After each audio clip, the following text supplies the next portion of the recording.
Hi everybody. It's another election season and whoever wins, one thing's clear.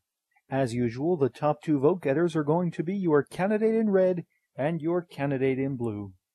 As usual, third parties will be your usual assortment of fruits and nuts, since no rational, viable candidate could hope to compete against the established system, and few rational voters will throw their votes away on even an unusually credible third-party candidate.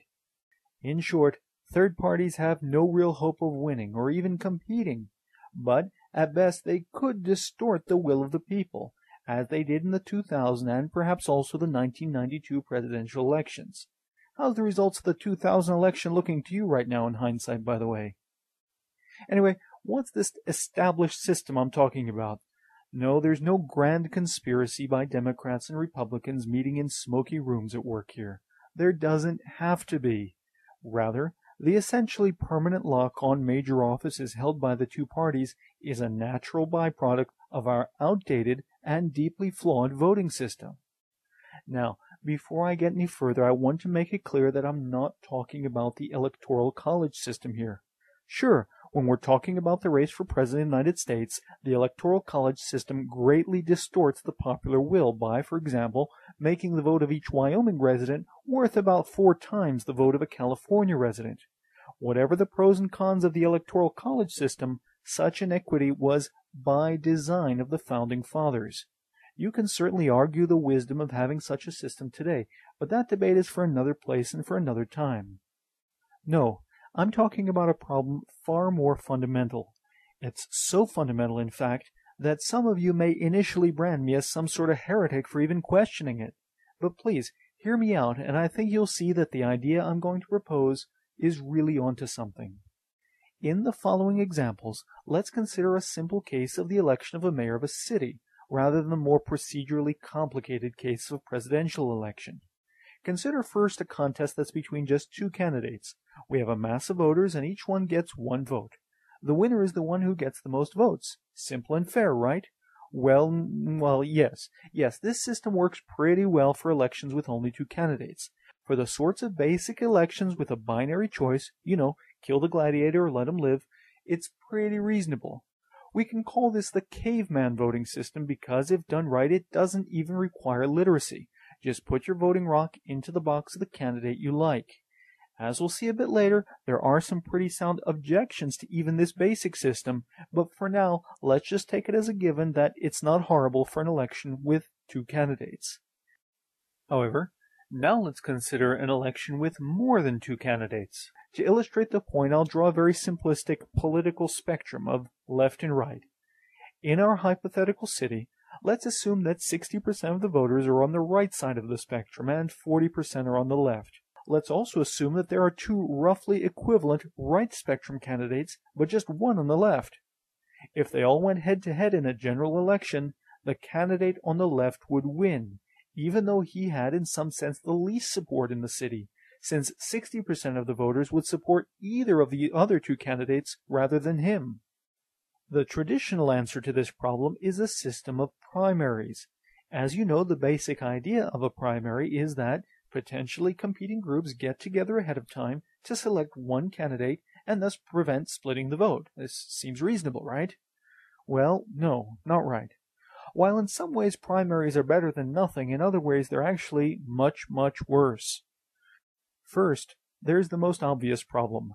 If there are only 2 people running in our primary, then we can use the same simple majority caveman ballot method that we used in our mayoral race of only 2 candidates.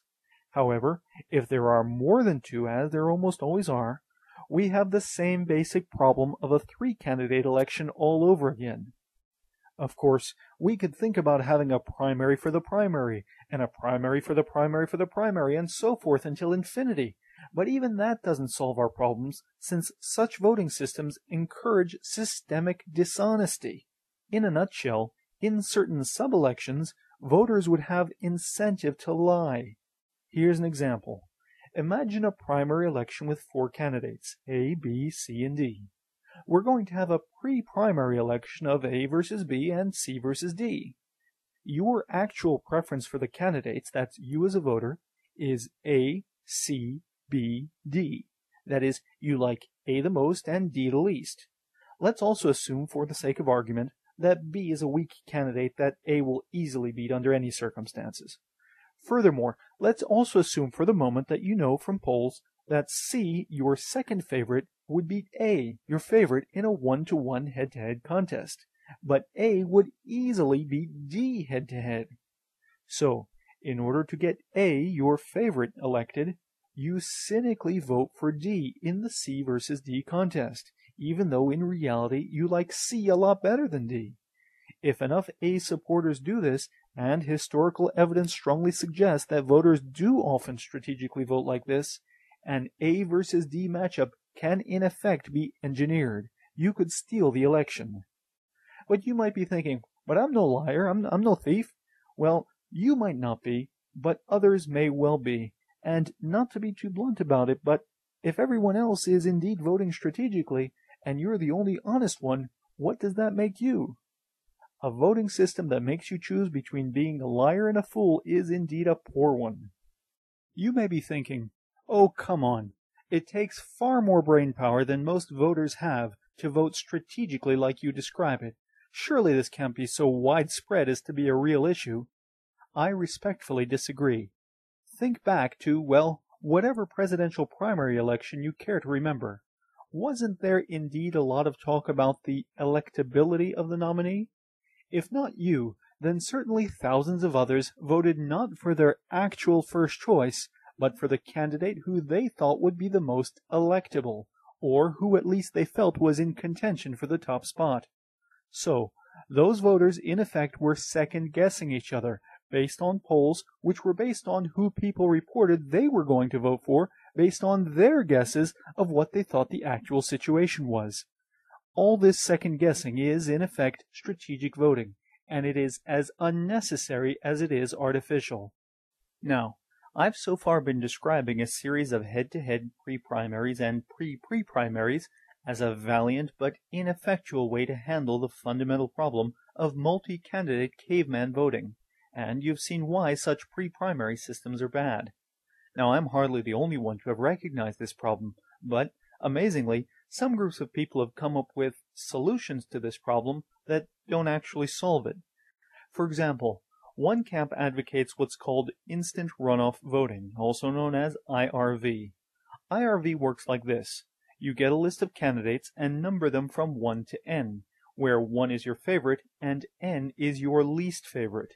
The computer takes your ballot and then instantly compares candidate against candidate based on ballot ranking to come up with a winner. Is this better than pure caveman voting? Yes, absolutely. But does it fundamentally address the problem? No. Analytically speaking, IRV is basically the same flawed system of pre-primaries and pre-pre-primaries compacted into one ballot. While IRV is time efficient, in the sense that you only have to submit one ballot, it's still fundamentally broken, due to problems such as fool or liar strategic voting.